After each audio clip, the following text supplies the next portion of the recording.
자, 유형자산 처분에 대해서 먼저 보고 또 정부보조금 보고 그렇게 갈게요. 자, 우리 처분이라는 건 판걸 처분이라고 하나요? 판 건 당연히 처분이라 하겠지. 근데 우리 회계상에서 처분이라는 건 장부에 있는 기록을 지우는 걸 처분이라고 하는 거죠. 그럼 장부에 있는 모든 기록을 지운다는 건 우리 재무상태표 계정 자산부채 자본을 반대쪽에 써줘서 장부에 기록되어 있는 곳에 반대쪽에 써서 지우는 걸 처분이라고 하는 거죠. 그죠? 판매는 매각한 거는 처분의 한 일종인 거고 그거 말고 전부 다 장부에서 지우는 행위를 처분이라고 할 거예요. 자, 그럼 우리 유형자산은 간접법을 쓰기 때문에 우리가 취득을 했을 때는 회계 처리를 차변에 예를 들면 차량 운반구 100만 원이다. 대변에 현금으로 100만 원을 지급했다. 이렇게 쓰고 자, 그리고 X1년도 기말에 차변의 감가상각비 20만 원, 대변의 감가상각 누계액 20만 원 해서 감가상각을 하고 또 X2년도 기말에 감가상각비 20만 원, 차량 운반구의 감가상각 누계액 이렇게 분계를 한 상황에서 우리가 이 차량 운반구를 처분을 한다면 매각을 하면 자, 우리가 해야 되는 첫 번째는 차량 운반구의 취득 원가를 지워주는 거고 두 번째는 감가상각 누계액은 우리 이 유형자산의 차감적 계정이죠. 한마디로 자산의 차감적 계정으로 재무상태표에는 차변에 있지만 시산표 장부의 원리로 대변에 있는 계정 과목 얘도 우리가 전부 다 합쳐져 있는 금액을 지워주는 게 우리가 처분이라고 할 때에 처음 해야 되는 행동 중에 하나죠. 그럼 첫 번째는 대변에 차량 운반구 100만 원이다라고 쓰고 차변에 감가상각 누계액 40만 원이다라고 써줄 거라는 거예요. 자, 그럼 지금 처분한 차량 운반구의 장부가액은 얼마죠? 그럼 취득원가고 장부가액은 그렇죠. 장부가격은 60만 원이죠. 원래 20만 원, 20만 원에서 40만 원 달았는데 그냥 60만 원이라 안 보여주고 100만 원에 샀는데 40만 원 달아서 60만 원이라고 보여주고 있는 거잖아요. 직접법으로 했다면 얘는 지금 60만 원이라고 적혀 있을 건데 우리는 간접법으로 처리했기 때문에 100만 원 샀는데 40만 원 달아서 60만 원이에요라고 보여주죠. 그 60만 원이 장부 금액이라는 거예요.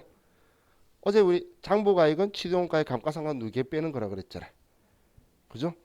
그럼 지금 매각할 때 보면 그냥 만약에 직접법을 했다면 대변에 60만 원 올 건데 간접법을 했기 때문에 대변의 취득원가 감가상각 누계액 어차피 얘 둘이 순액하면 대변에 60만 원 나가는 건 똑같다는 거예요. 그죠? 그렇기 때문에 이 장부가액하고 비교해서 내가 받는 돈이 많으면 장부금액보다 큰 만큼 유형자산 처분이익이 나올 거고 작으면 작은 만큼 유형자산 처분 손실이 나오게 되겠죠. 그럼 자, 예를 들어서 얘를 80만 원에 팔았어요. 80만 원에. 그러면 나는 이 돈을 80만 원을 받았다면 대변의 유형자산 처분 이익이 20만 원이다라고 나오게 되겠죠. 이건 이해가시죠? 그럼 지금 이걸 똑같은 건데 세금 계산서 발행해서 부가가치세 받으면 유형자산 처분이익이 변하나요? 세금 계산서 발행해서 부가가치세를 받는다고 해서 내가 60만 원짜리 팔아서 80만 원 받아서 20만 원 이익이라는 게 바뀔 이유가 없어야 되는 거죠. 그래서 메인 매출 전표에서도 이건 불변이에요. 그래서 메인 매출 전표에 입력할 때도 자 보면 80만 원에 팔았어요. 그럼 세금 계산서 발행했으면 11번 매출과세고 80만 원에 부가가치세 8만 원 받아야 되겠죠. 그럼 이 8만 원은 내 돈이 아니라 받아서 대신 납부했던 그 예수금이죠. 그래서 부가세 예수금이 8만 원이 되고, 그리고 대면에 차량 운반구 100만 원짜리 지우고 차변에 감가상각 누계에 40만 원을 지우고, 다음 내가 돈을 받는데 이때 부가가치세까지 받는 거예요. 그 차이밖에 없어요. 왜냐면 얘 80만 원만 받았는데 대변에 8만 원 있잖아. 합쳐서 88만 원을 받는 거에 차이밖에 없는 거예요. 그럼 대변에 유형자산 처분이익이 20만 원이다는 똑같을 수밖에 없는 거죠. 그래서 메인 매출 전표하고 일반 전표하고 틀린 게 없어요.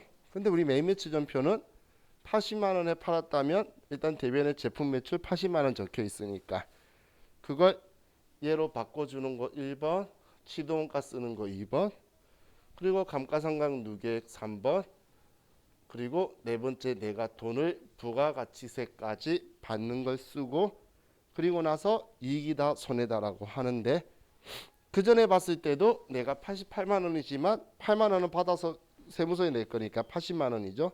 그러면 내 거의 장부 금액이 60인데 80 팔았으니까 20만 원의 이익이 안 나오면 틀렸다고 생각하고 들어가는 거예요. 그냥 내가 문제 매매 수준표 입력하는 중에 실수할 수도 있잖아요. 그럼 실수한 거를 내가 검증이 바로 되죠. 왜냐면 아래쪽은 일반 전표예요. 매매 전표 위 상단부는 부가가치세 신고랑 관련 있는 거고, 아래쪽은 일반 전표이기 때문에 얘랑 다른 결과가 나올 수가 없는 거예요. 나오면 잘못된 거예요. 그래서 장부 입력하는 거 똑같은데 차이가 있다면 얘가 여기에 더 받는 것밖에 차변 대변이 늘어난 거 외에는 분계는 똑같은 거예요. 저걸 편하게 해준다고 기능을 메인 매출 전표에 만들어 놨는데 이것 때문에 거꾸로 더 틀리게 나오면 그게 이제 편리함이 독이 된다라고 표현을 해요. 자, 이게 우리가 판매한 건데,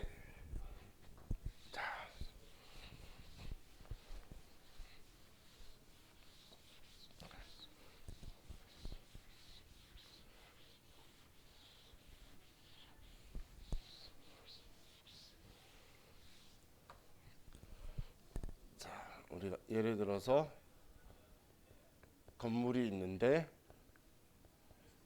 취득을 100만 원에 했어요. 그리고 지금까지의 감가상각 누계액이 60만 원이었어요. 자, 이 건물을 철거해요.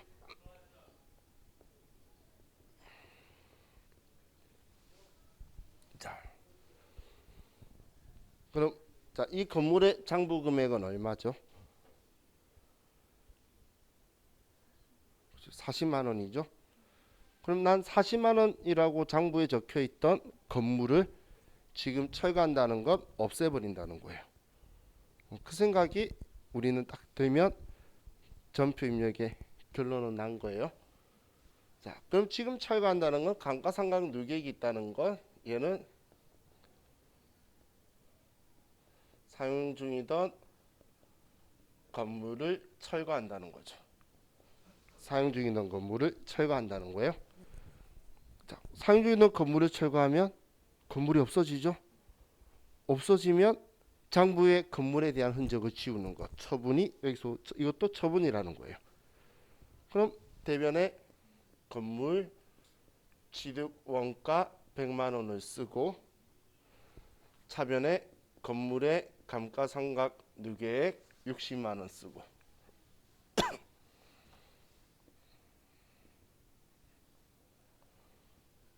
자, 그럼 차이가 나는 돈이 40만 원인데, 자, 이 40만 원은 그럼 방금 제가 얘 지우는 행동을 뭐라 그랬죠? 처분이라 그랬죠? 그래서 얘는 유형자산 처분 손실이 나오는 거예요. 장부에서 40만 원짜리 지웠잖아요. 그럼 40만 원이 손해다라고 나오는 거예요. 자, 이해가시죠? 그럼 만약에 여기에 자, 1번 철거하는 데에 같은 상황에서 플러스 철거비가 10만 원이 현금으로 들어갔다면, 자, 그럼 우리는 똑같이 건물 100만 원이고 감가상각 누계액 60만 원인데, 자, 그럼 얘 생각하기 전에 이걸 먼저 생각해 볼게요. 자, 지금 철거비 생각 안 하고 얘 봤을 때 내 40만 원짜리 건물을 없애서 손해 본 거죠. 내 자산 가격이 없어진 거죠. 그런데 이 건물 없애면서 10만 원 돈이 들어갔대. 그럼 얘는 철거비는 별도의 독립적인 회계상 거래가 아니고 이 건물 없앴기 때문에 더 손해 본 돈인 거죠. 그렇죠. 그렇기 때문에 이 돈이 들어가게 되면 우리는 이 10만 원만큼도 유형자산 처분 손실이 50만 원으로 늘어나게 되는 거예요. 그럼 이 철거비는 저 건물을 장부에서 지우면서 들어간 돈이니까 지우면서 손해본 돈이다 라고 해서 처분 손실이라고 처리를 하는 거예요. 자, 그럼 이번에는 토지 취득하면서 기존 건물 철거비가 10만 원 들어간 거예요. 10만 원.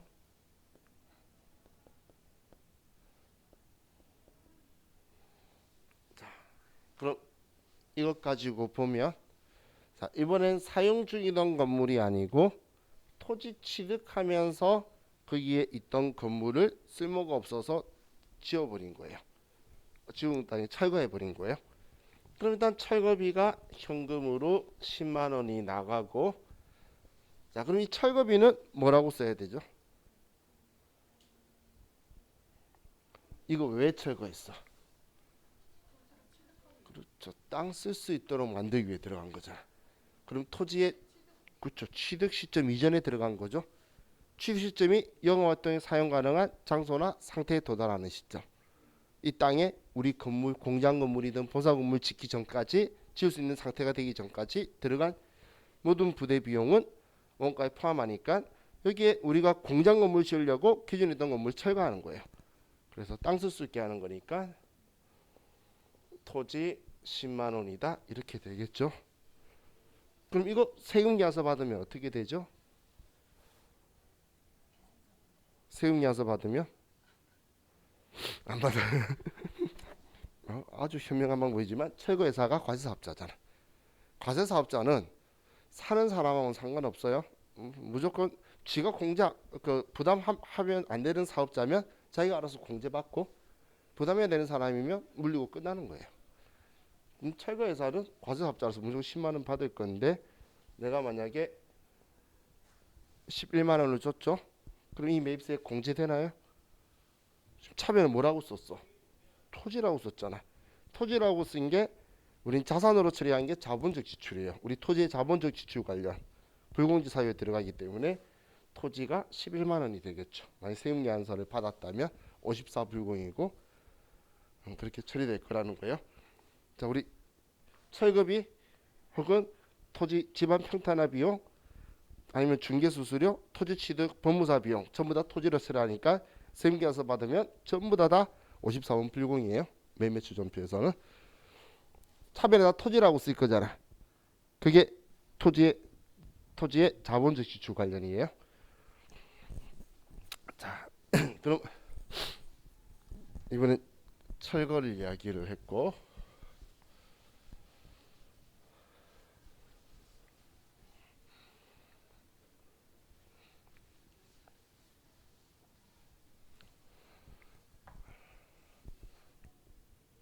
이번에는 이 건물이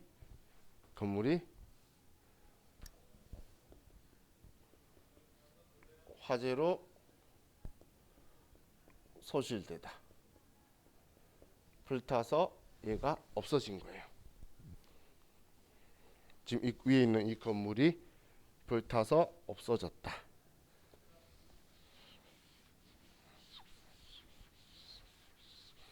그럼 어떻게는 나한테 없어졌다는 거죠.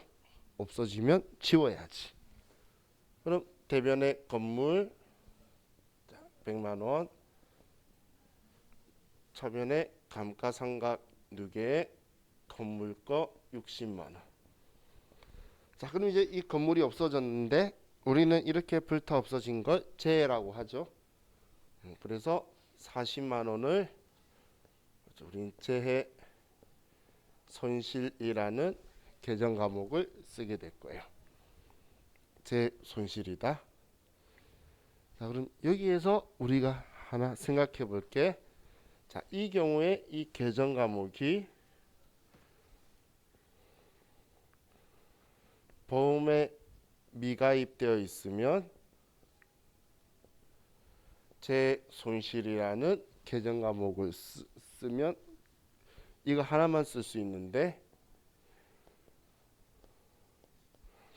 보험에 가입이 되어 있으면 재 손실을 쓸 수도 있고 유형 자산 손상 차손도 쓸 수가 있다라는 거예요.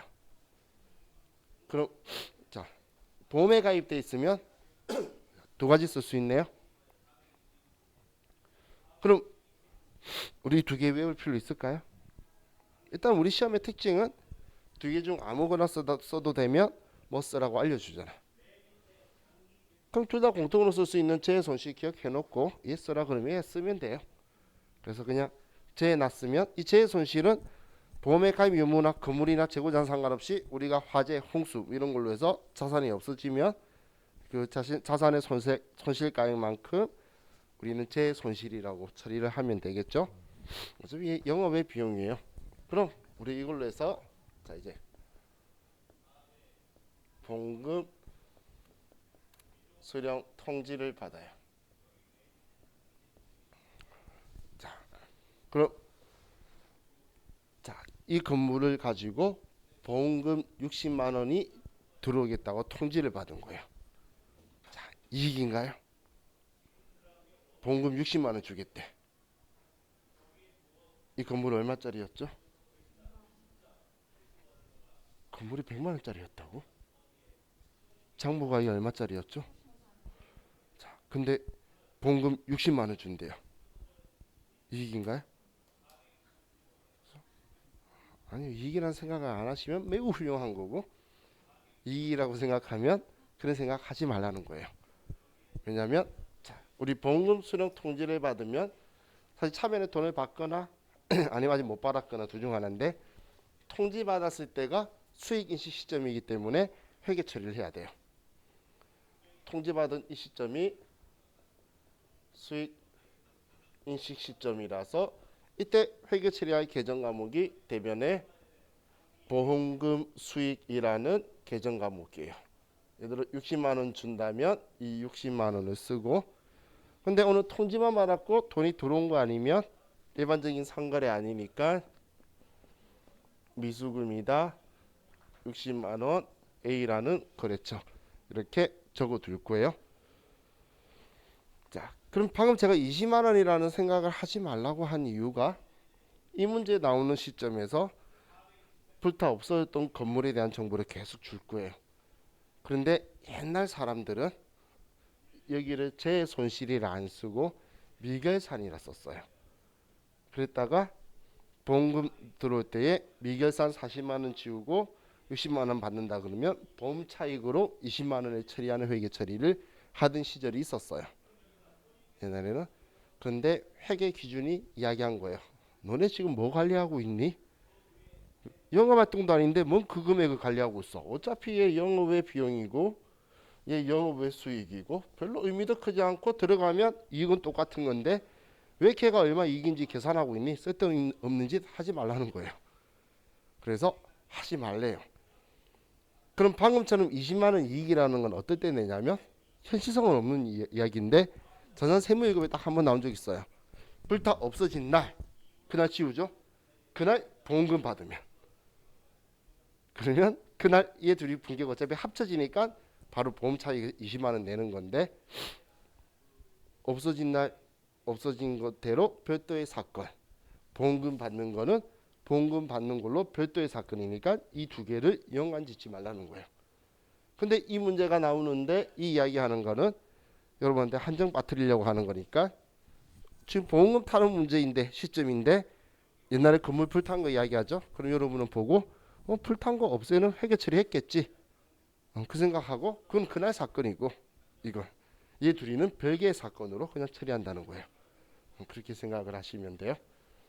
보험금 받은 건 받은 대로의 사건. 건물 불타 없어진 거는 없어진 대로의 별개의 사건이라는 거예요. 그래서 얘를 따로따로 회계 처리하는 거예요. 자, 이게 우리 유형자산 처분 장부에서 지우는 거에 대해서 이야기를 한 거고, 자 이제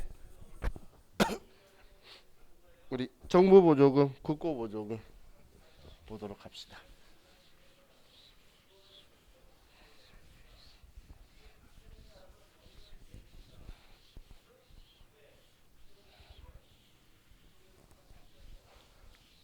자, 우리 세무사의 시험에서는 얘를 국고보조금이라는 계정 과목으로 쓰는데 정부보조금, 국고보조금 같은 거예요. 69페이지예요. 자, 그리고 국고보조금은 두 가지로 상환의 의무가 있는 것과 상환의 의무가 없는 걸로 둘로 나누게 되는데 상환의 의무가 있는 거는 언젠가는 결국은 갚아야 되니까 차입금으로 처리할 거예요. 계정 과목을. 그럼 상환의 의무가 없는 것만 우리는 계정 과목으로 국고보조금이라는 계정 과목을 쓸 거예요. 그런데 우리 국고보조금 중에 이런 게 있겠죠. 우리 조건부 상환하는 거. 조건부 상환이라는 건 프로젝트 개발에 성공하면 갚고 실패하면 안 갚고 이런 식으로 조건부가 있어요. 그럼 어떻게 될지 모르잖아요. 그래서 만약에 조건부 상환이면은 이때는 일단 차입금으로 처리하고 그리고 상환 의무 면제 시 채무 면제 이익으로 우리가 얘를 부채를 없애버릴 거예요. 자, 그럼 한마디로 우리는 지금 이야기하는 이 계정 과목을 실기에서 쓸 일은 이거밖에 없고 이론 상에서는 이 세 개를 다 기억을 하시고 이론 문제에서는 근데 자 얘는 지금 상환 의무가 없는 것만 가지고 쓸 거예요. 자 그럼 상환 의무가 없는 국고보조금을 가지고 우리가 보면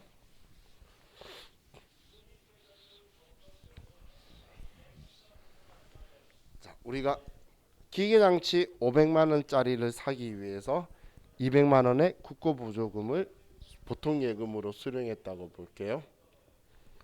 그러면 국고보조금을 수령을 했어요. 그럼 차변에 보통 예금에 돈이 200만 원이 들어왔다. 자, 그럼 돈 들어왔으면 당연히 통장 잔액이랑 장부 잔액이랑 맞춰야 되니까 장부 잔액을 높였어요. 그리고 대변에 그 이유 써야 되는데 이 돈 내 돈인가요? 국가 돈이죠. 근데 지금 나는 차변에 보통 예금이라고 쓰면 내 자산 금액이 높아지잖아. 내 돈 아니라며. 그럼 자산 금액을 높이지 않고 통장 잔액에 맞출 수 있는 방법 뭐가 있을까요? 통장 잔액은 높여야 되니까 얘는 써야 돼. 근데 차변에 쓰면 자산이 200만 원 높아지잖아. 근데 이 200만 원의 자산 금액을 안 높일 수 있는 방법. 그 방법이 이 보통 예금 자산의 차감 계정으로 달아버리면 되잖아. 그래서 이때 국고보조금 200만 원이다라고 쓰면서 얘를 보통 예금의 차감 계정으로 달아버리는 거예요. 만약에 보통 예금에 우리가 잔액이 1000만 원 있었어요. 1000만 원 있었는데 200만 원이 들어왔어. 그럼 이렇게 회계 처리하면 보통 예금 1200인데 200만 원 국고보조금이라 내 돈 아니고 1000만 원만 내 거예요. 이렇게 차감 계정처럼 달린다는 거예요.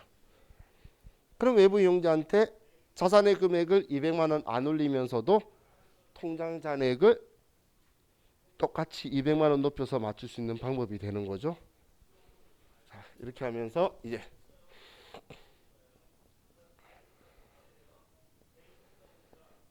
기계장치를 취득을 해요.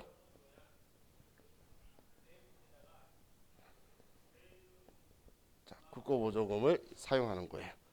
자, 500만 원짜리 기계장치를 샀어요. 그럼 차변에 기계장치 500만 원짜리가 들어오고 대변에 나는 뭐 보통 예금이든 현금이든 당좌 예금이든 상관없어요. 어떻게든 나는 돈을 줬어요. 여러분들 통장으로 돈 받았다고 꼭 용돈 쓸 때 그 통장으로 써야 되는 거 아니죠? 그거 보조금 뭐 어떻게 받았던 간에 어떻게 쓰든 난 그 돈으로 산 거야. 그죠? 그럼 이제 나는 이제 국고보조금을 썼어요. 그럼 썼으면 이제 얘 지워야 되겠죠? 지우려면 반대로 차변에 국고보조금을 200만 원 보통 예금에 차감 계정을 지워주게 쓰는 거예요. 지금 얘가 이쪽에 와서 얘가 지워지는 거예요. 이쪽에 지우기 위해서 이렇게 온 거예요. 자, 그럼 이제 차이 나는 200만 원. 얘는 어떻게 해야 될까? 자, 아니요, 명확한 사인을 보내줬어. 자, 그럼 이제 또 이 생각해야지. 이 기계장치 500만 원치가 다 내 거예요. 200만 원 국고보조금 썼잖아. 그럼 200만 원치는 500만 원에 장부 적혀 있지만 내 돈은 300만 들어갔죠. 그럼 내 자산 가액은 300만 돼야 되니까 이번에는 기계장치의 차감 계정으로 국고보조금을 달아주는 거예요. 그래서 대변에 국고보조금 200만 원 있는데 얘는 기계장치의 차감 계정으로 만들어지는 거예요. 그럼 차변 대변 다 국고보조금이지만 얘는 받았을 때의 차감 계정을 지운 거고 대변에 생긴 애는 이번에 취득한 자산의 차감 계정으로 국고보조금이 생기는 거죠. 일반적으로 그래서 얘는 당좌자산 범위되어 있던 거 지울 거고 얘는 유형자산 범위되어 있는 걸로 들어오게 될 거예요.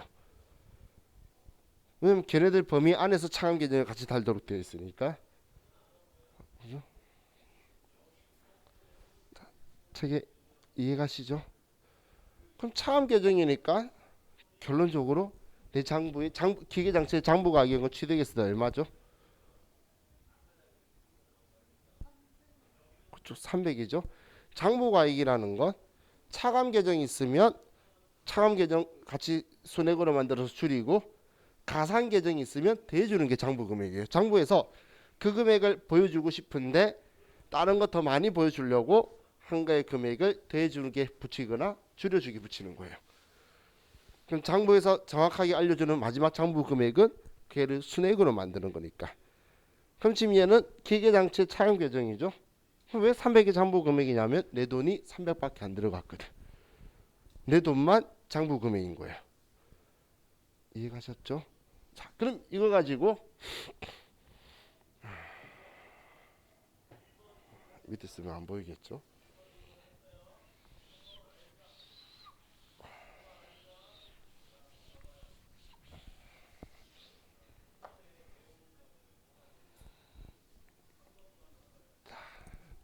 얘를 정해법으로 5년간 감가상각을 한다 볼게요. 정해법으로 5년간. 자, 그럼 얘 그냥 1월 1일에 취하겠다면 12월 31일 날 차변에 감가상각비 기기장치니까 500번대에 100만 원이고 대변에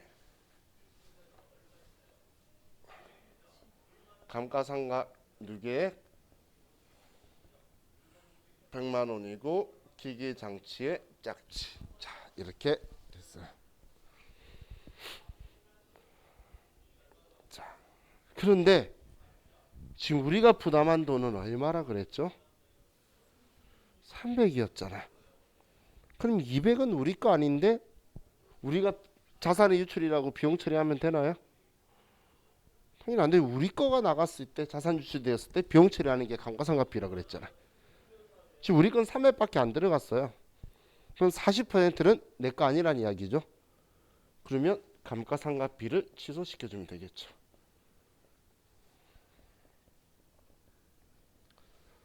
얘를 취소시키는 거예요. 40만 원에.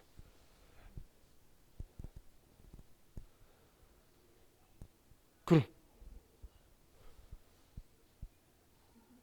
내가 쓴 만큼만 비용 처리한다 보시면 돼요.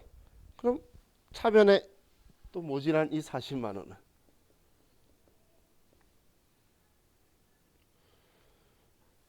생각을 항상 다양하게 해야 돼요. 얘도 5년간 없애야 될 거 아니야. 얘의 차감 계정이었는데 얘 300만 달겠어요? 얘도 달아야지. 얘를 5년간 제가 5년간 정해법으로 할 거라 그랬으니까 그러니까 얘를 줄이는 거예요.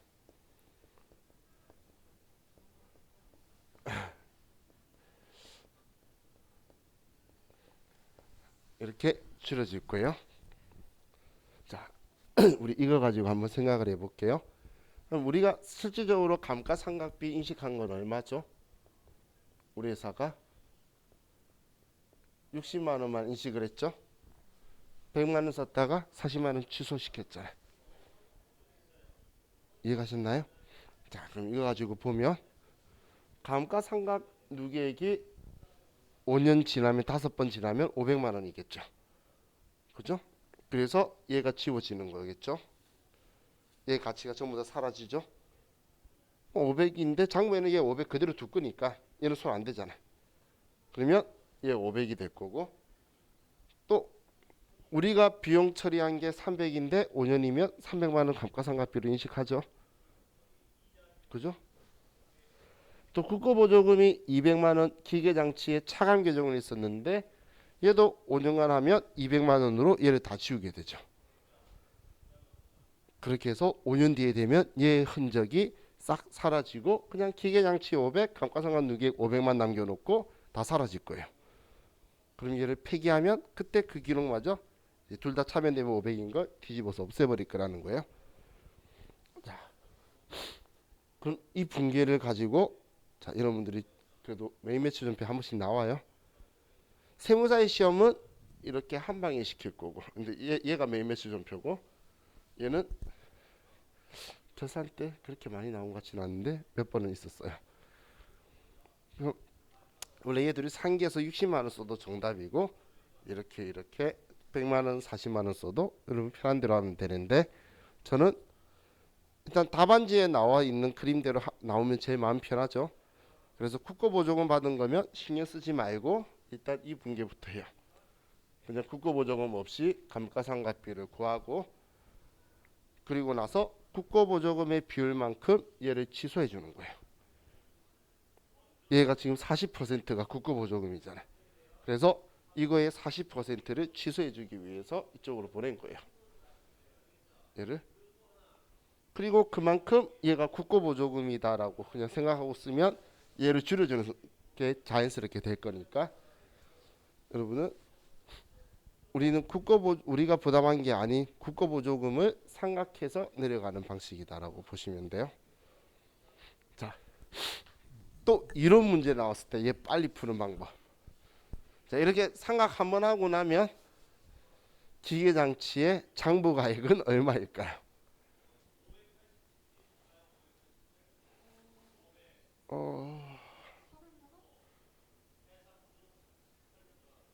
좀 더 생각해봐요.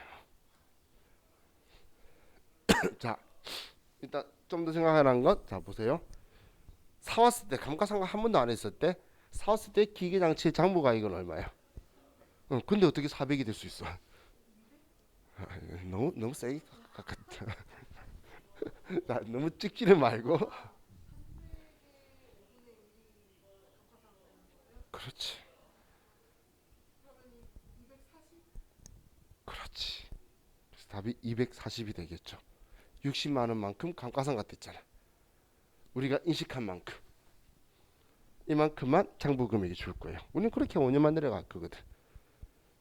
그렇게 하면 이런 문제 제일 빨리 푸는 거예요. 제일 무식하게 푸는 사람이 이거예요. 그래서 얘 40만 원 줄었으니까 160만 원 차감 계정이 있고 얘 100만 원 차감 계정이 있으니까 260만 원 차감 계정이네. 그래서 얘 240만 원이래. 제일 무식하게 푸는 방법. 이런 문제인데 왜 그지 다 분개면 해야지. 이런 문제면 그렇게 생각할 필요 없이 얘 내가 부담한 돈 얼마지? 300. 감가상각 60만 원 우리가 5년간 하네. 그 60만 원만 빼면 240이 우리 장부 가격이 되겠죠. 그냥 우리 돈만 가지고 생각하면 되는 거예요. 장부 금액은 우리 돈만 가지고 깎인 만큼 나가는 게 우리 장부 금액에 대해서 이야기하는 거예요.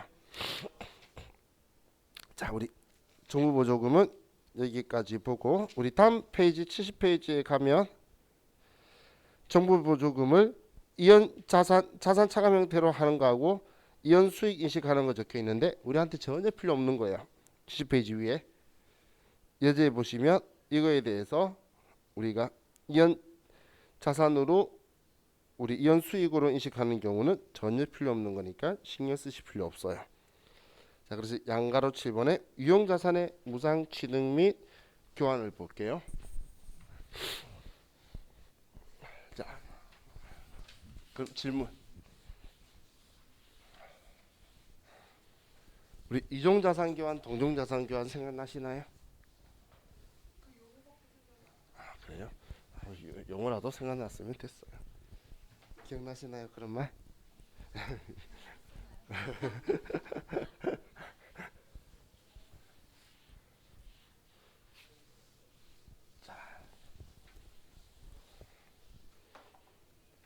자, 예제를 가지고 볼게요.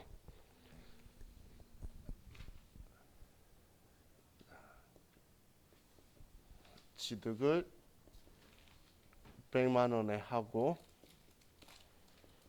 감가상각 누계액이 60만 원이고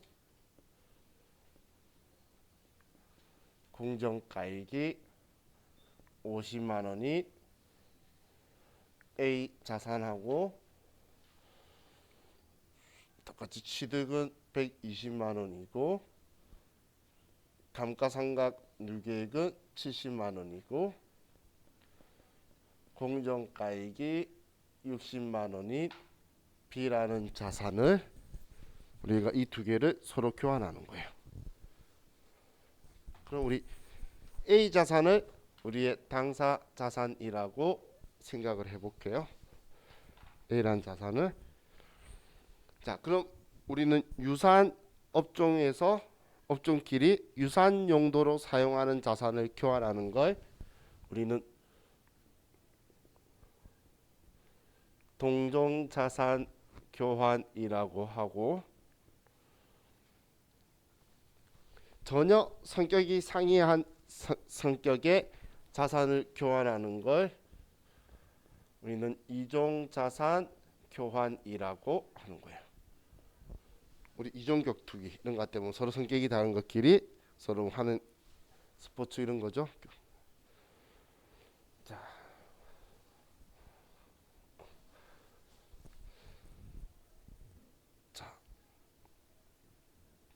질문. 손익이 발생하나요?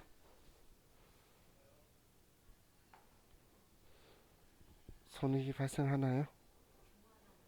예.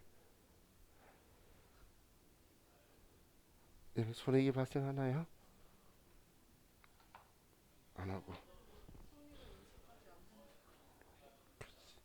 사실 내가 물어보는 게 제가 회계 1급 때 설명하는 스타일이 있고 세무 2급 때 설명하는 스타일이 있는데 어떤 걸로 설명을 해드려야 될까를 먼저 생각을 해서 왜냐하면 회계 1급 때는 원칙이 아닌 역으로 설명을 하고 세무 2급 때는 원칙대로 가요. 그런데 참 애매한 게 세무 2급 때 원칙대로 가는 이유가 있어요. 더 설명해 줘야 되거든.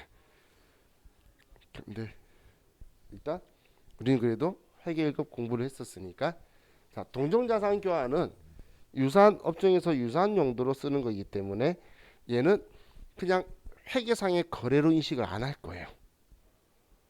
회계상의 거래로 완벽한 거래로 인식을 안 할 거기 때문에 얘는 원칙적으로 목적이 손익을 인식하지 않는 걸 동종자산 교환이다라고 한다라는 거예요. 그럼 손익을 인식시키지 않으려고 하면 어떤 방법을 쓰냐면 자, 여기에서 제공한 자산의 죄송해요. 취득한 자산의 취득가액은 제공한 자산의 장부가액을 기준으로 쓴다는 거예요. 제공한 자산의 장부가액을 취득한 자산의 취득가격으로 쓸 거란 이야기예요. 자, 이게 무슨 이야기냐면 손익을 인식 안 시키려고 장부가액 쓴다. 자, 보면 둘 다 차량 운반구라고 볼게요. 그럼 첫 번째는 우리 차를 먼저 지우는 거예요. 교환은 처분과 취득이 동시에 일어나는 거예요.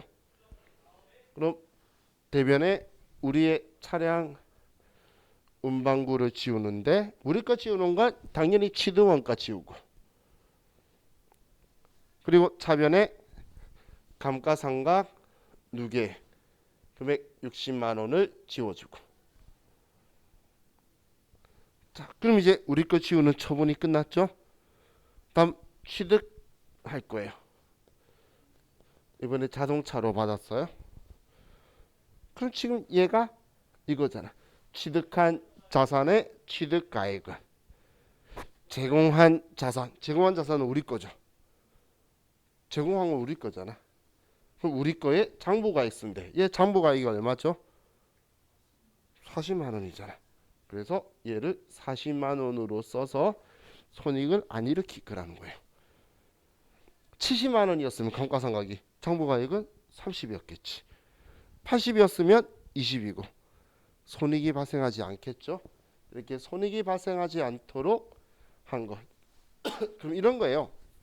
서로 차 바꿨는데 어차피 둘 다 40만 원짜리야. 근데 우리 거는 그래서 써와서 100만 원인데 60만 원 달았다고 하는 거고 다른 사람 거는 뭔지 관심은 없어. 근데 가치가 똑같다는 거야. 그럼 얘를 바꾸는데 그래도 새 거니까 그냥 40만 원부터 다시 시작할게 이런 의미인 거지 별 의미가 없는 거래라는 거예요. 그래서 손익을 일으키지 않기 위해서 장부가액을 써요. 자 그럼 이종자산 교환은 자 우리 거 차량 운반구고 상대방은 기계장치다 이렇게 생각해 볼게요. 자 그럼 이종자산 교환은 손익이 발생할 수 있는 거래죠. 발생이 가능한 거래죠. 그 이유가 얘는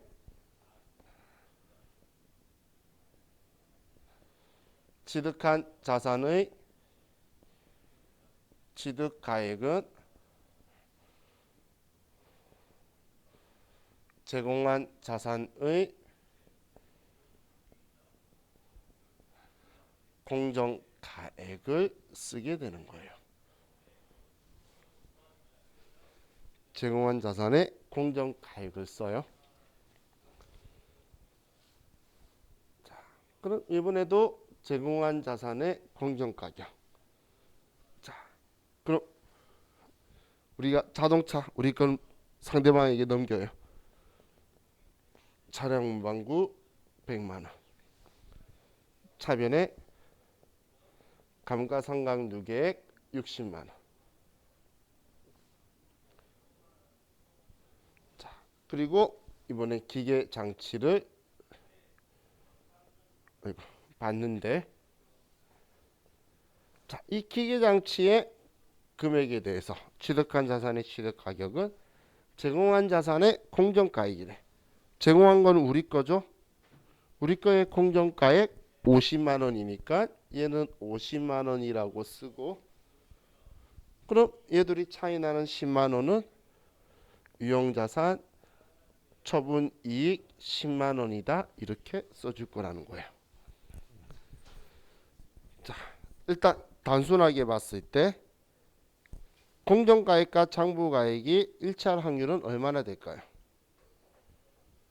얘는 정예법, 정률법 이런 형식으로 그냥 우리가 합리적인 추정치를 쓴 게 감가상각 누계액이고, 공정가액은 지금 내가 판다면 이견이 없이 사고 팔 수 있는 금액이 공정가액인데, 여러분이 자동차에 대해서 여러분 차를 생각했을 때 1년 동안 얼마 달는지 사실 어떻게 알아? 있는데 어떻게 될지 모르죠. 그럼 우리 그냥 합리적인 추정치라고 하면서 정률법을 쓰고 그러는 거야. 그러면 엄청난 우연이 아닌 이상 일치할 확률이 없겠죠. 그러면 손익이 발생할 수밖에 없다는 거예요. 이해가시죠? 자, 지금 이 거래는 우리 거 팔고 산 거예요. 이해가나요? 완전히 우리 거 팔고 산 거예요. 자, 보세요. 자, 저번 치고 자, 보면 자, 우리 거 그냥 차만 먼저 팔아 볼게요.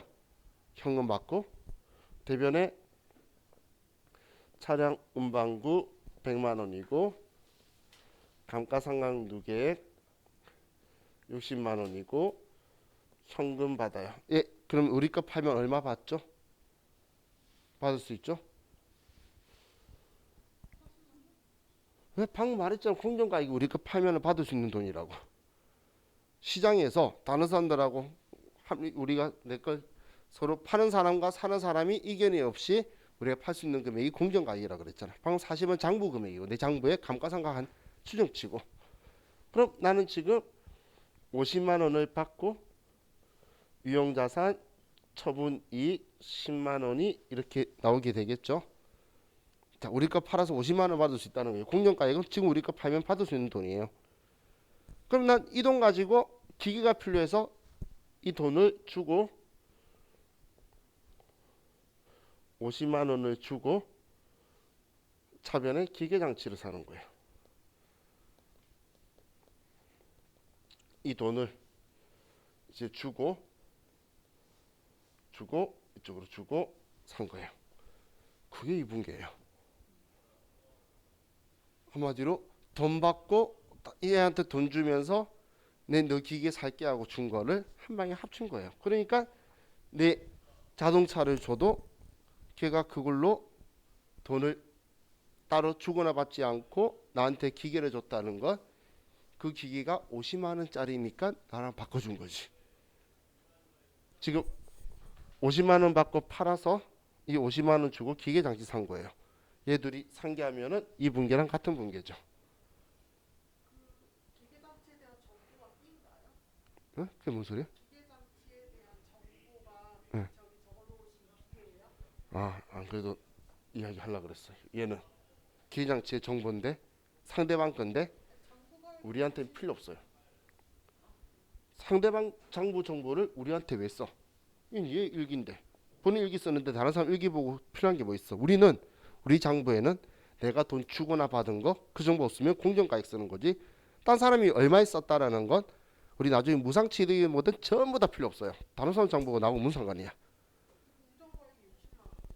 이 공정가액 60만 원이라는 건 제 이야기고, 얘 공정가액은 나중에 세무일급하면 얘를 모를 때 얘 쓰는 거예요. 얘 모를 때 얘 쓸 거예요. 그럼 이것도 금전의 대가를 주고받으면서 이야기를 할 때 들어올 거니까 그 전까지는 필요 없어요. 얘는 전혀 필요 없어요. 얘 거는. 상대방 거 얼마든 간에 얘가 지금 아무 말 안 한 건 내 걸 인정했기 때문에 돈 더 달라 소리 안 한 거야. 돈 더 달라고 안 한 거야. 지금 이걸 먼저 정확하게 머리에 박아야 인지를 해야 이제 여기다가 돈 주고 넣을 거예요. 돈 주고 받을 거예요. 금전의 대가를 주고 받을 거예요. 우리 사실 회계일급까지 여기까지 보죠. 그죠? 그럼 이제 여기에서 자 이제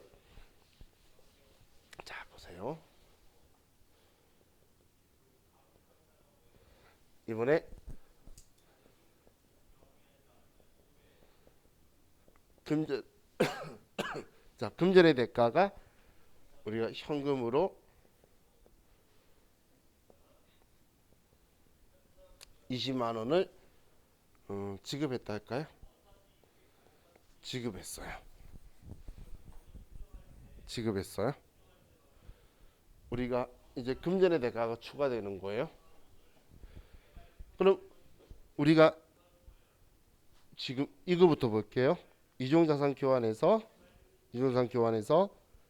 지금 기계장치와 자동차를 바꾸면서 우리가 20만 원 더 줬어요. 자, 왜 더 줬을까요?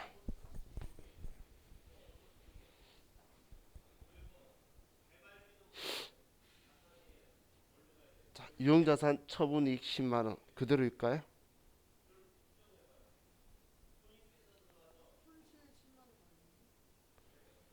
자, 그럼 왜 더 줬는지를 모르는 거예요. 자,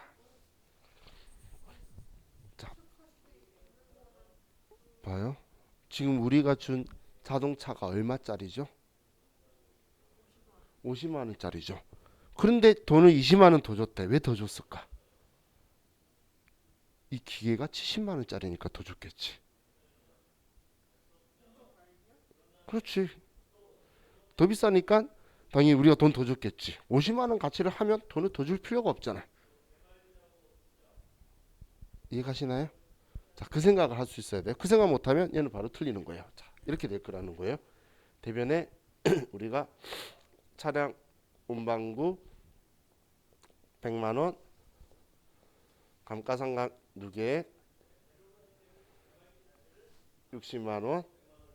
자, 이런 상황에서 우리가 기계 장치를 받는데 내가 돈 20만 원을 더 줬다는 것, 이 기계 장치가 내가 준 자동차보다 공정가액보다 20만 원이 더 비싸니까 얘를 70만 원짜리라서 돈을 더 준 거예요.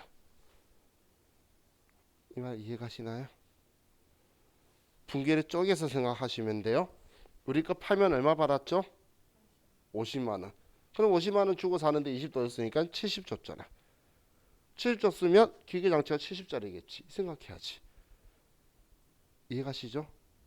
우리 거 팔고 50 받아서 20만 원 못해가지고 70만 원 준 거예요.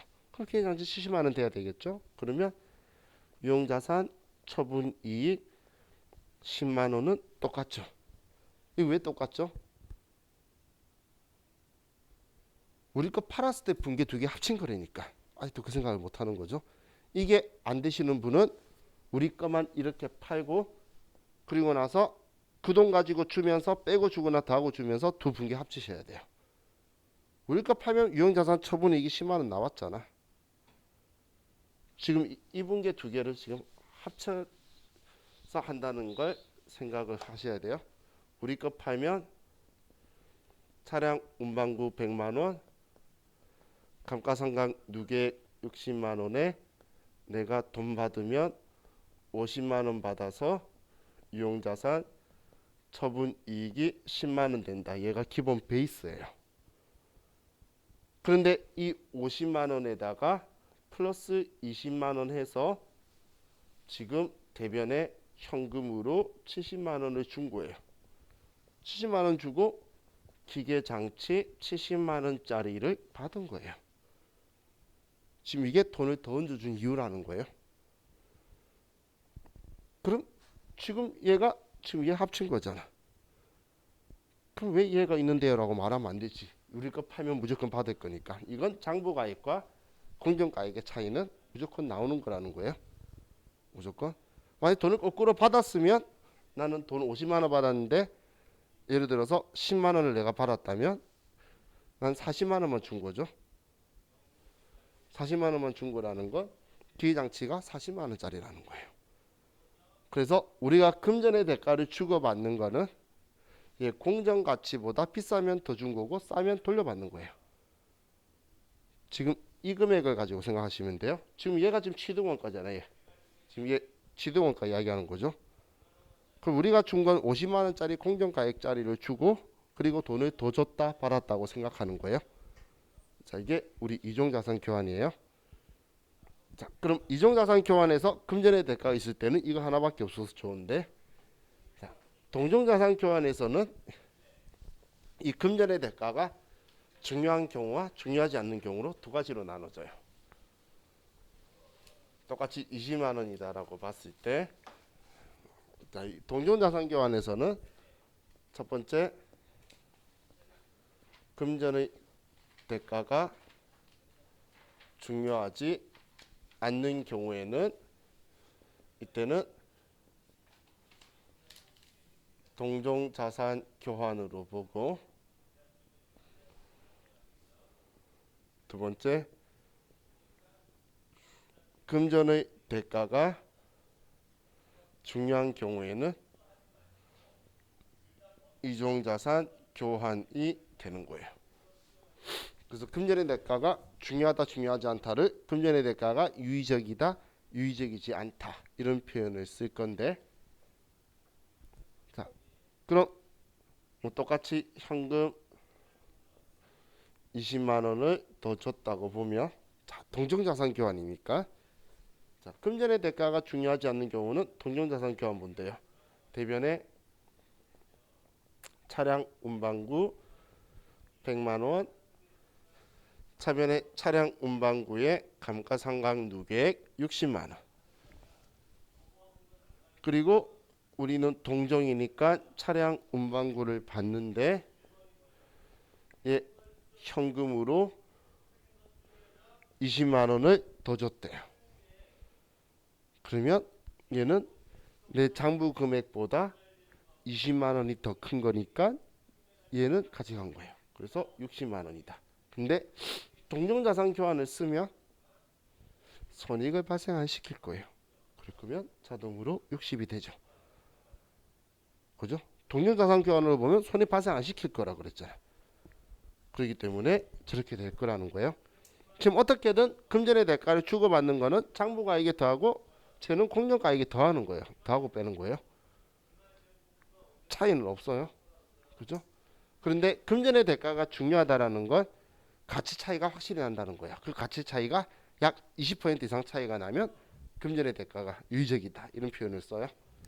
그럼 우리는 중요한 경우에는 차량 운반구 100만 원에 감가상각 누계액 60만 원인데, 차량 운반구라면 이종자산 교환 본다는 건 공정가액으로 보겠다는 거예요. 그럼 공정가액으로 보면 50만 원인데 20만 원을 더 줬다는 건 얘가 70만 원짜리 자동차란 이야기죠. 그죠? 공정가액 50만 원인데 20만 원 더 줬다는 건 얘가 70만 원짜리 자동차라는 거예요. 그러면 얘는 유형자산 처분이익 10만 원이다라고 될 거라는 거예요. 결론적으로 얘랑 똑같죠. 이중자산 교환으로 보면 얘는 금전의 대가가 중요하면 그냥 이종자산 교환으로 봐서 공정가액에 돈 주고받은 거 더할 거고 취득원가에, 동종자산 교환으로 보면 장부가액에 금전의 대가를 주고받은 걸 더할 거다라고 생각하시면 돼요. 자, 이게 우리 자산의 교환에 대해서 이야기를 한 거예요.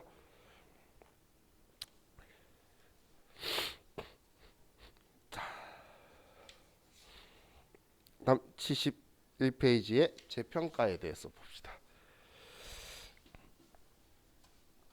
유형자산의 재평가.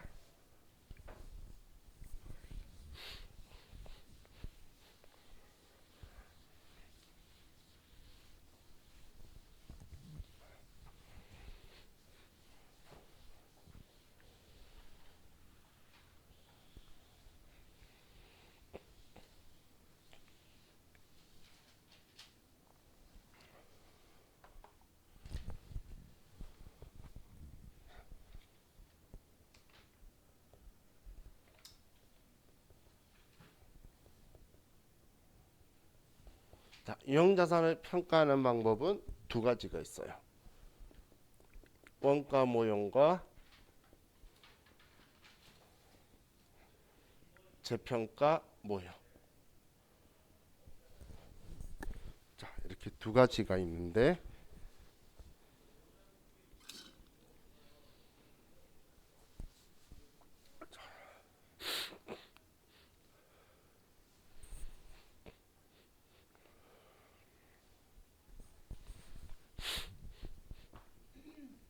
원가 모형은 우리가 감가상각을 하죠. 그러면 감가상각한 거 그냥 그대로 두는 게 지금까지 우리가 했던 게 원가 모형이에요. 우리 지금까지 그냥 감가상각 누계획으로 놔둔 게 원가 모형이라고. 지금까지 한 게. 그럼 재평가 모형은 뭐냐면 얘는 감가상각한 후에 공정가액으로 변화시켜 주는 게 재평가 모형이에요. 얘는 감가상각한 후에 공정가액으로 장부 가격을 변화시켜 주는 게 우리 재평가 모형이라는 거예요. 그럼 재평가 모형은 사실 중급 회계에 나와야 정상인데 전산 세무 2급에 나왔어요. 그래서 사람들이 막 욕을 했어요. 근데 세무사의 출제위원은 엄청 소심해요. 그래서 욕하니까 기분 나빠서 몇 해 뒤에 또 냈어요. 그다음부터는 모든 선생님이 가르쳐 주고 있어요. 그런데 냈는 게 그래도 뭐라고 할 말이 없는 게 감가상각하는 자산인 고정자산 가지고 하면 어렵게 볼 수 있는데 시험은 토지만 나왔어요. 근데 저도 지금 바라보면 토지는 내도 좋을 것 같다라는 생각이 들어요. 그렇기 때문에 토지만 가지고 할 거니까 별로 어렵게 생각할 필요 없어요. 자, 재평가 모형의 특징은 우리가 토지 가지고 보면 어떻게든 장부가액이 기준이에요. 기준가액이 돼요. 그럼 일반 고정자산이라 하더라도 기말에 감가상각한 후가 우리 기준금액이 되는 거예요. 그럼 왜 이 기준금액을 잡냐면 기준금액보다 상승분은 우리는 자본의 증가, 자본의 감소로 할 거고 기억하라고 이렇게 써요. 기준금액 아래 하락한 부분은 우리는 영업 외 비용 얘가 회복하면 영업 외 수익으로 처리를 할 거예요. 야, 이건 도대체 뭔 소리야 또.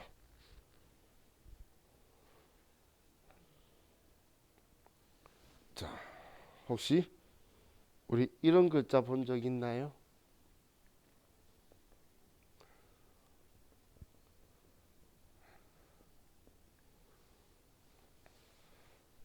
이런 계정 과목?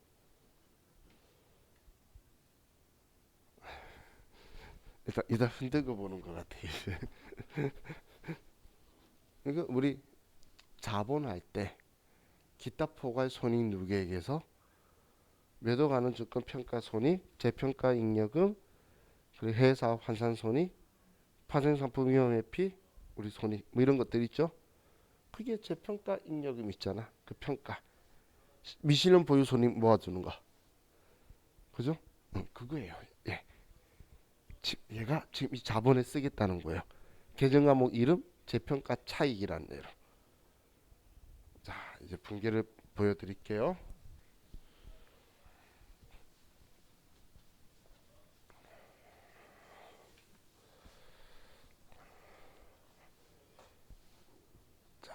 우리가 1,000원에 취득을 했어요. 1,000원에 토지를 1,000원에 취득을 했어요. 그럼 1,000원에 취득을 했는데 이 1,000원이 토지는 이제 더 이상 감가상각 이런 걸 안 하니까 얘가 기준금액이 되는 거예요. 기준금액. 그랬는데 자, 얘가 X1년도 뭐 언제든 샀어요. 그랬다가 X1년도 12월 31일 날 얘 금액을 봤더니 1,200원으로 얘가 상승을 한 거예요. 기준 금액은 1,000원인데 그럼 우리는 재평가 모형이라는 건 공정가액이 오르면 오른 만큼 우리는 회계 처리를 해주는 거예요. 그럼 이때 우리는 차변에 토지라고 해서 200원을 높여주고 그리고 대변에 재평가 차익이다 200원. 이의 성격은 기타 포괄 손익누계액으로 이렇게 분개된다는 거예요. 자, 그랬다가 얘가 다시 X2년도 12월 31일 날 가격이 1,000원으로 다시 내려왔어요. 그럼 우리는 토지 금액을 200원 다시 줄여서 1,000원으로 만들어 줘야 되겠죠? 그럼 대변에 토지 200원을 줄였어요. 그럼 차변에는 재평가 차익 자본 칠했던 얘를 상계에서 없애주는 거예요. 이 자본으로 칠했으니까 얘 토지 없어지기 전에 같이 없어져야 되겠죠? 그래서 얘는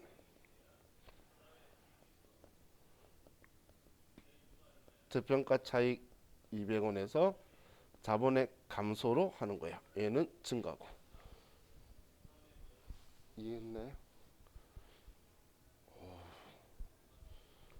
자본의 증가, 자본의 감소. 그럼 이번엔 얘가 700원이 됐어요. X 3년도 12월 31일 날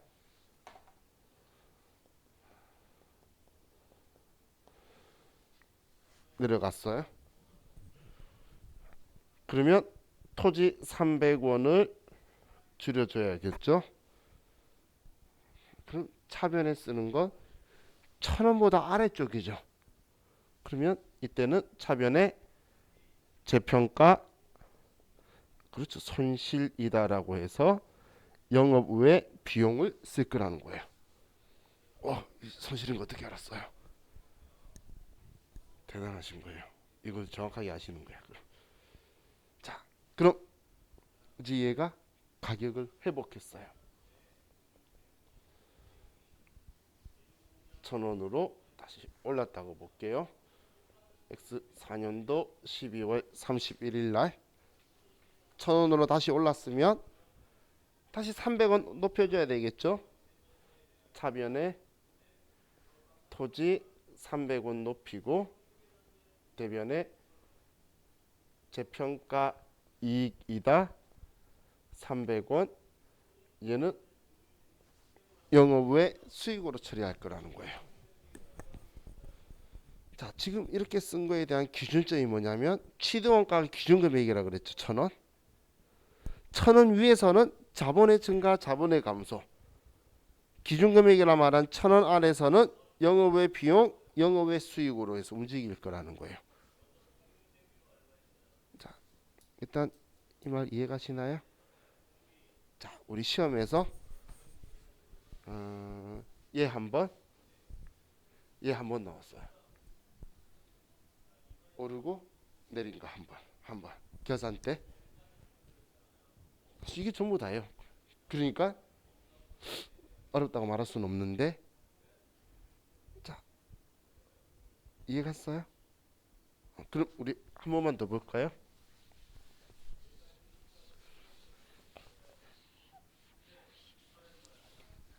새로 쓰면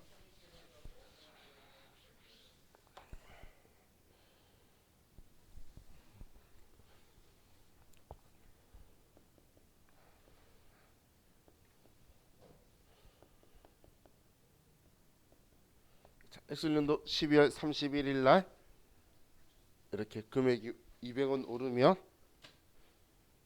차변에 토지 200원 대변에 재평가 차익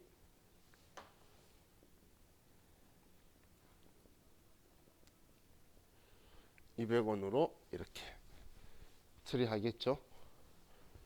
얘는 자본이라 그랬어요. 그런데 얘가 금액이 자, 예를 들어서 바로 700원으로 X2년도 12월 31일 날 500원의 하락이 발생한 거예요. 그럼 대변에 토지 500원이다 라고 해서 지우면 되고, 그럼 차변에 우리는 뭐라고 써야 될까?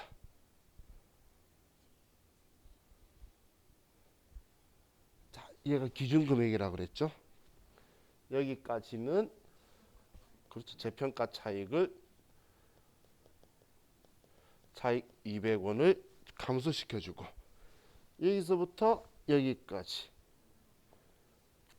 재평가 손실이다 300원 이렇게 칠해줄 거라는 거예요. 자, 이렇게 하니까 오히려 느낌 이해가시죠? 이제 기준금액이라고 제가 말한 게 장부금액이 기준금액 잡는 거예요.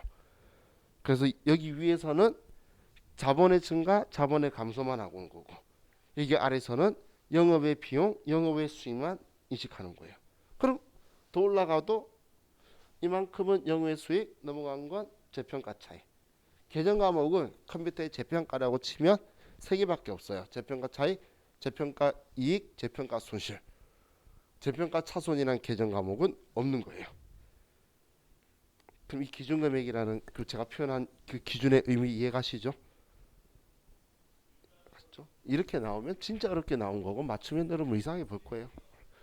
사실 방금 앞에 있는 한 단계까지만 나올 건데, 나왔는데 여기까지 이해하시면 아주 훌륭하게 잘하신 거예요.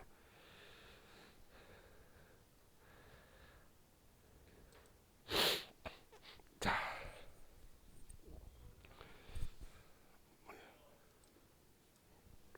다음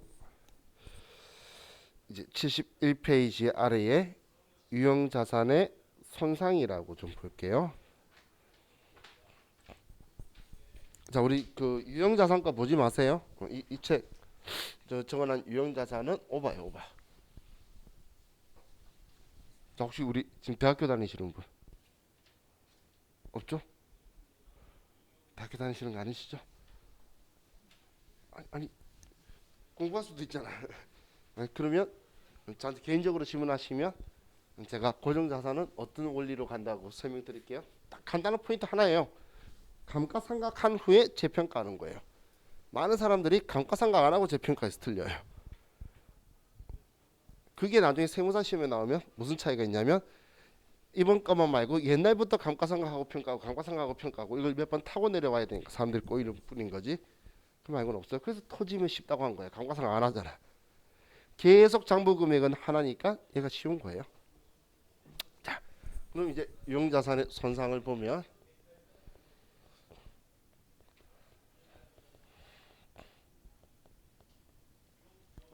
자, 손상 인식한다는 건 막대한 손상이에요. 회복 불능한 거. 그럼 손상을 인식하는 거는, 자, 우리는 장부가액과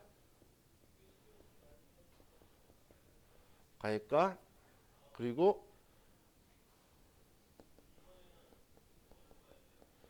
회수 가능액하고 이 둘이의 차액을 인식할 거예요. 손상을. 우리 장부가액과 회수 가능액. 근데 당연히 이 두 개는 여러분들이 생각할 수 있는데 이 부분을 기억해야 돼요. 이 회수 가능액은 순공정 가치와 사용 가치 중에서 큰 걸 선택한다는 거예요. 큰 걸. 우리가 손상이라고 그러면 얘 못 쓰게 돼서 안 좋다고만 생각하는 고정관념이 있잖아. 그죠? 손상 입었다 그러면 무조건 낮은 거 생각하게 돼.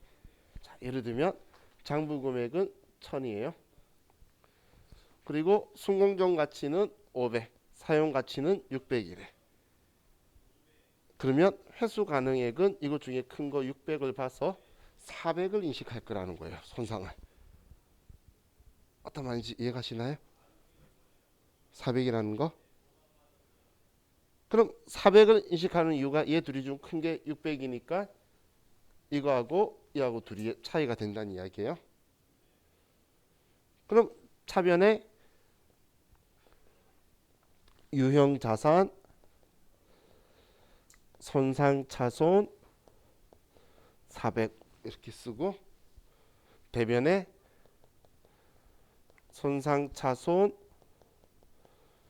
누계액 해서 얘도 유형 자산의 차감 계정으로 우리 감가상각 누계액처럼 차감 계정으로 같이 달고 있을 거라는 거예요. 이론에도 나오면 마지막 끝에 보면 총공정 가치와 사용 가치는 얼마이다. 그럼 이 장부가액이라 그랬죠? 유형자산이잖아. 장부가액은 까먹으면 안 되죠. 이거 취득가액 빼기 감가상각 누계한 금액하고 그리고 얘 둘 중에 큰 금액하고 차이가 이번에 손상이라는 거예요. 이해할 수 있겠죠? 그것만 알면 쉬워요. 붕괴 시험에 나온 적 한 번도 없어요. 얘는 근데 저 금액 얼마인가는 이런 시험에 한 번씩 물어보니까 그럼 여러분들이 쉽게 정확하게 큰 금액이라는 거, 큰 자를 생각해야 되겠죠. 자, 이렇게 하면 우리 손상에 대해서 이제 끝이 났고, 자 유형자산은 이거 말고는 특별하게 더 있을 거 없으니까, 자 우리 자산의 무상취득은 자산의 취득 가격은 공정가액에 취득시 부대비용 더하는 거고 자산 수정이익이 공정가액으로 수익 인식하는 거죠. 무슨 말인지 이해가셨나요?